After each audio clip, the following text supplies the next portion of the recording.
Hello and welcome to another Euros edition of the Dream Team Professor podcast. In this episode, we're going to be looking at booster strategy for the Euro 2024 Dream Team Fantasy Football game. So we're going to start off by going through each of the boosters and talking about what they do. And then I'm going to give my thoughts on each and when I think they could be best utilised throughout the tournament. This is all completely new to us, really. 12th man, max captain we had in the old Dream Team game, but goal bonus is a new addition. But of course, we've never had boosters in sort of tournament formats of Dream Team. So yeah, still pretty new. And boosters only came into the game last season anyway. So still working out the best times to play it. But this is my thoughts on each of them. So we'll start off with what they are. We get 3 boosters to activate, 1 use each, and you can only use 1 in a single game week / match day for the Euros. So we have 12th man, max captain, and goal bonus, which is the new one. So every goal your players score will be worth 10 points. A booster impacts the points for all fixtures during a single match day. Only 1 booster can be played at a time. The options: goal bonus. So when activated, each goal scored by your players in a match day will score 10 points instead of 6 points, except your captain or vice captain if your captain does not feature in the fixture, who will score 20 points. So that's the definition from Dream Team. So basically, you get a little boost to your goal scorers. They would have scored 6 points per goal, and now they score 10 points per goal. And captaincy does still come into it. So if your captain would have scored 10 points with the booster played, they're now going to score 20 points. Their points will still be doubled like it would have been with a normal captaincy. And then same applies with vice captain if your captain doesn't play. This is the booster that has pretty much replaced part of the bus. In the normal Dream Team season, we had a booster that gave double points to all your defenders.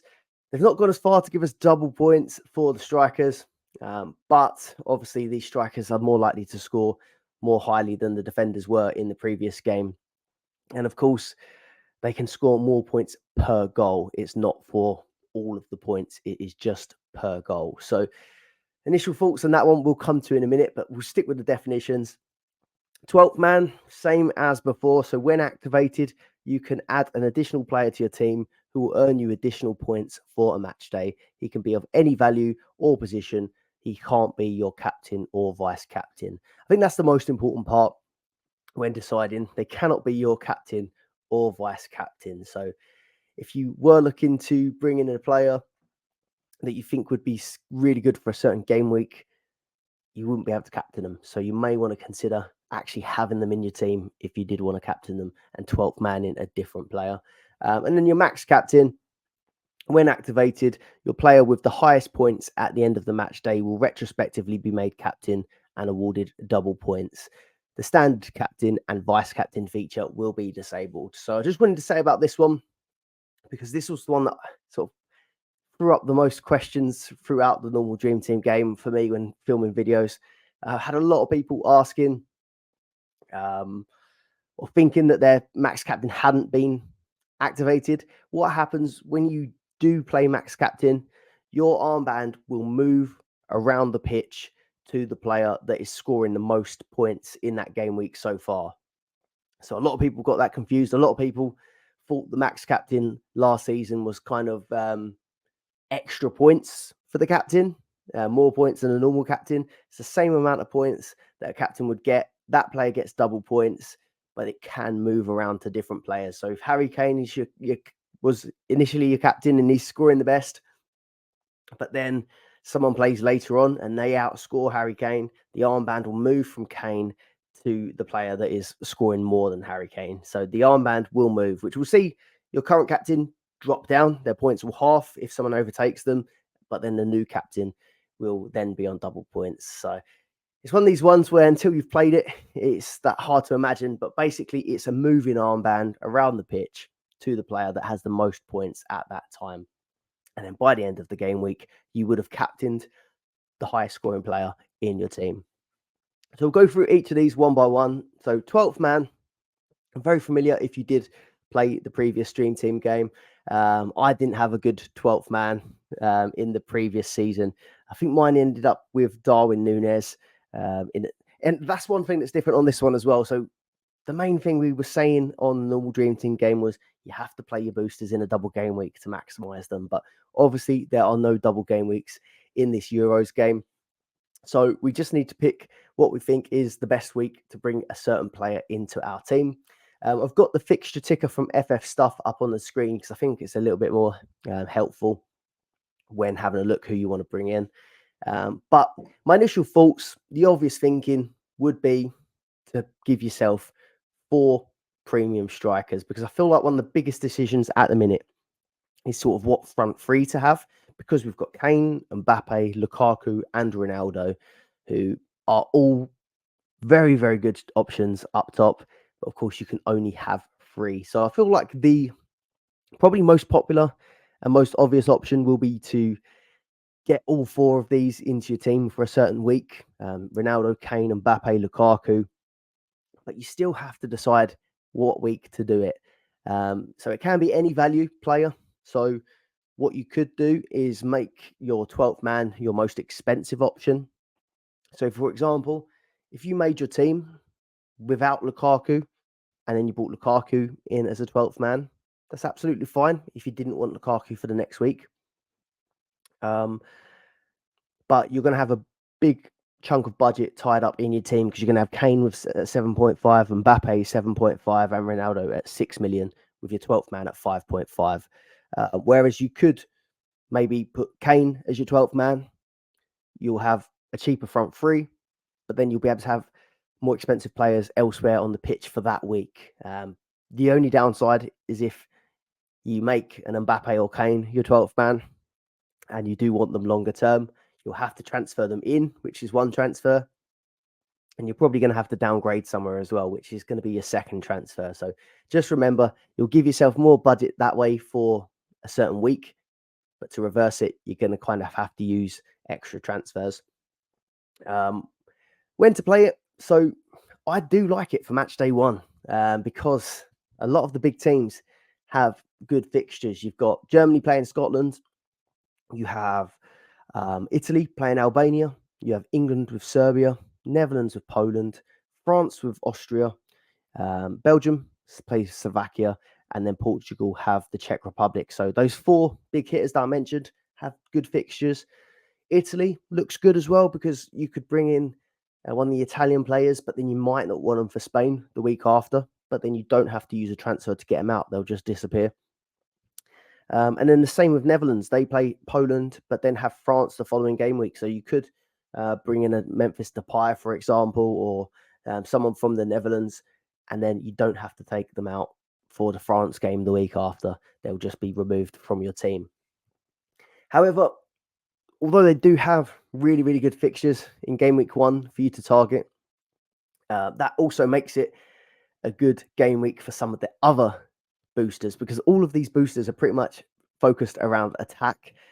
So it does make it hard for us to decide. One of the other pros is it allows you to sort of hedge your bets if you're unsure who starts well in the tournament. So again, I'll use that front 4 as an example. If you don't really know which one's going to start strongest, you could go 12th man in game week 1. But the downside of that is you don't get an early look at form, lineups to sort of see the best options. So you never know. That first match could be quite cagey. And then you could, say England don't score in the first match. I know it's a horrible thought, but if you decided to go without 12th man in game week 1, you may be put off going for England in match day 2 or Kane in match day 2 for your 12th man, having seen what happens in the match day before. So you kind of go into it a bit blind, but you can hedge your bets a little bit, which I think makes it a bit of a pro for match day 1. But I do think the main decision is kind of going to be, is it a 12th man match day 1 because of the good fixtures, or is it a goal boost in match day 1 for the good fixtures? That's kind of a big decision to have to make, and one that I'm thinking about. Match day 2, you could use it then. You get a better look at how each team did in the first fixture. So once you've had a bit more information, you could see a certain team might have been really poor and you can target them in the second fixture. just an example of that, and I don't think it's one that you're going to use, but it just stands out on the fixture ticker here. But if you saw Albania did really, really bad against Italy in that first fixture, you then see that they face Croatia in the second fixture. So you could even 12th man, one of the strikers from Croatia, and then target that Albania fixture, for example. It's probably not the best example, but what I'm saying is you get a little bit of a look at who performed best in match day one, and you might see who performed worse, and you can use that to inform your decision with a bit more information. And then match day three, potentially, this one also does have the best fixtures. But I just think it's a little bit harder to plan for because you could, in your head, say, "Oh, Portugal have Georgia in match day three, which looks fantastic for Cristiano Ronaldo. I'm going to use it in match day three to get him in, but I'm not going to have him for the other fixtures." But you don't know at that point whether Portugal would have won their first two fixtures and then Ronaldo gets a rest against Georgia. So I feel like it's hard to plan for. It would have to be a bit more spontaneous.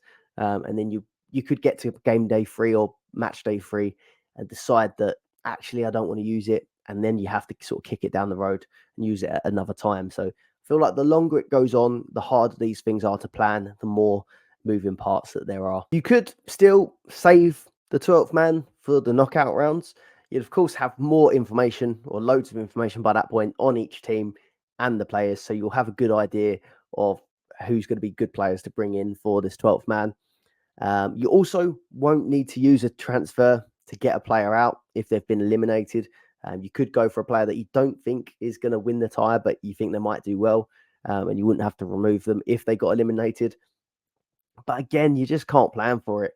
You're at the mercy of the group results. It's going to be a spontaneous decision, and it'll be based on matches that you think are probably going to be tighter matches than the ones in the group stages. You could even have some of these premiums knocked out by that point. So you'd expect that the guys we mentioned, Mbappe, Kane, Ronaldo, Lukaku, should all get through to the knockouts.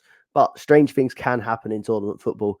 So there could be a chance that some of the premiums that you might want to use for 12th man are removed. So in general, I'm liking the look of maybe match day one or match day two for 12th man, but I still haven't fully decided. But the problem is, I feel like it would kind of dictate your initial first draft whether or not you're going to be using 12th man or whether you're going to be using a different booster. Then a quick look at the goal bonus booster. I've just realized I've called it the goal booster in the title. Goal scorers go from 6 points to 10 points. Your captain still scores double, so 10 points for a goal would get them 20 points for a goal. I feel like group stages feels like the best chance for high scoring games with weaker teams. So similar applies to all of the boosters really. But I feel like this one is the most powerful out of all of them. The main decision I'm thinking for this goal booster is you kind of have to, I feel like you should have to think about your captaincy with this quite a lot as well, because where it's your sort of most powerful booster, it's also your most powerful captain pick. So I'm kind of thinking whoever I think is the best captain out of these sort of 3 game weeks, that could play a big part in when I play this goal booster chip as well. Match day one, I mean, you can set your team up ready with this goal booster in mind, because ideally with the goal booster, you're going to want to have all of the big goal scorers in your team, which probably means having a front three and 4 midfielders behind it that can all get on the score sheet. Maybe if you plan it well enough, you could get a few goal scoring defenders in there as well, but that feels a little bit more random. But you could set up your team with it in mind, getting a weaker defense to start with and then a stronger attack. Obviously, because we have unlimited transfers up until the first deadline. You could do similar for the round of 16 with the unlimited transfers, but then you're going into likely harder matches. And then the most appealing fixtures look early on in the tournament rather than those knockout KG football in the group stage, in the knockouts. So personally, I feel like I prefer the idea of using this one in the group stages for sure. But if you do go for match day one, you can load up, playing your team perfectly. It should be the best lineups that we expect to happen. but you kind of don't get an idea of what players are in form or what defenses are the best and worst. Because if I move on to sort of match day 2, you'll have a better idea of the best performing players. So, say you don't start with Ronaldo in your initial team, and then he goes and scores a hat trick in that first game week, you're definitely going to want to have Ronaldo for game week 2 in your goal booster team. So, you kind of get an idea of who has gone off in the first match, and then you can maybe plan it for match day 2 or match day 3. But the other downside is I feel like match day 2 has the harder fixtures for the big premiums. So if you look at Italy and Spain, they both face each other. You have England facing Denmark, which is probably England's hardest fixture of the 3. Netherlands play France. Obviously, France play Netherlands, which isn't, it might look bad on paper, but Mbappe scored 2 goals in each of the matches against Netherlands last time. So he could still be a decent option. And then you've got Belgium with Romania and Portugal with Turkey. So while it's their hardest fixtures, I still think the big hitters are going to score goals in this one. So you probably wouldn't be completely put off. But you're weighing up. Do you want the extra information with maybe a little bit tougher fixtures, or do you just want to go all out in game week 1 and build your team around it? Or do you wait for game week 3? So some nice fixtures in game week 3, like Spain versus Albania. You have England versus Slovenia. The Netherlands face Austria. France face Poland, which is one of their better fixtures. And then obviously Portugal have Georgia as well, which probably looks like Portugal's best fixture. Again, like I said in some of the other boosters, high scoring potential for high goal scoring potential in these games, but you have uncertainty of how each team has done in the group and could there be rotation. I don't mind it in either of these game weeks, but I feel like in game week 1 you can plan for it. In game week 2, you can probably plan for it a little bit better if you set up your team flexibly enough in game week 1.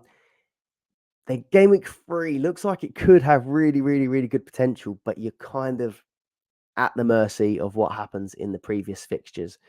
There obviously will be opportunities to use it later on. Match day 4, you'll get unlimited transfers before it, but I don't like that because you're kind of going to want to set your team up at that point based on who you think are going to progress in the later stages, and preparing for a sort of goal bonus and preparing your team to sort of progress to the later stages of the tournament.